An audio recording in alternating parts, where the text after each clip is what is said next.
মানে আমি যতদূর জানি ঢাকা উত্তর সিটি কর্পোরেশনের যিনি মেয়র আছেন, মেয়র তো নাই মানে প্রশাসক হিসেবে নিয়োগ আছেন, সেই প্রশাসককে নিয়োগের ক্ষেত্রে আমাদের উপদেষ্টা আসিফ মাহমুদ তিনি একটা চিঠি লিখেছিলেন একজন ব্যক্তির যিনি এই মুহূর্তে দায়িত্বশীল আছেন, তার সিবিটিভি সহ যে ট্রাই করে দেখা যেতে পারে অথবা তাকে রিকমেন্ডেশন করছিলেন, খেয়াল আছে তো।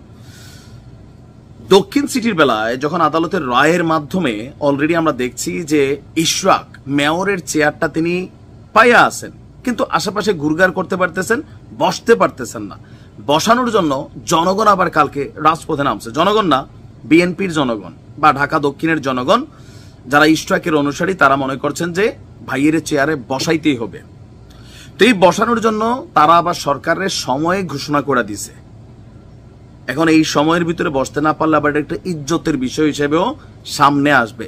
তো এরকম নানান আলটিমেটাম ম্যাটামের মধ্যে একটা আলটিমেটাম উঠে আসছে কোনটা, যারা ইশরাক হোসেনের সমর্থক আছেন তাদের দাবি যে উচ্চ আদালতের রায় এবং নির্বাচন কমিশনের প্রজ্ঞাপন অনুযায়ী ঢাকা দক্ষিণ সিটি কর্পোরেশনের মেয়রের দায়িত্ব ইশরাককে বুঝিয়ে দিতে হবে।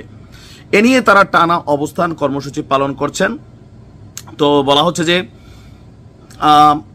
ঢাকা দক্ষিণ সিটি কর্পোরেশনের মেয়র পদে না বসানোয় আপনার স্থানীয় সরকার মন্ত্রণালয়ের উপদেষ্টা যিনি আছেন আমাদের আসিফ মাহমুদ সজীব ভুইয়া, কিন্তু এগুলো তার আওতাধীন সম্ভবত সেক্টর কানেক্টেড, এবং তার সচিব রেজাউল মাকসুদ জাহিদি, তাদের দুইজনকে এই নগর ভবনে অবাঞ্ছিত ঘোষণা করছে কারা? ইশরাকের অনুসারীরা। গতকালকে আপনার ঢাকা দক্ষিণ সিটির নগর ভবনের এই ঘোষণা দেন ইশরাকের সমর্থকরা। নগর ভবনের সামনে বিক্ষোভ চলছিল। তাদের বক্তব্য যে এমনকি হুঁশিয়ারি উপদেষ্টা আসিফ মাহমুদ সজীব ভুইয়া এবং তার সচিব রেজাউল মাকসুদ জাহিদিকে যেখানেই পাওয়া হবে সেখানেই প্রতিহত করা হবে। এই সময় তারা জানান যে আজকে আমি যখন নিউজটি করছি বিক্ষোভ হয়তো আপনারা দেখছেন। এখন ইশরাকের সমর্থকরা যেই ঘোষণা দিচ্ছেন আজকে পরিস্থিতি অনেকটা খারাপ হইতে পারে।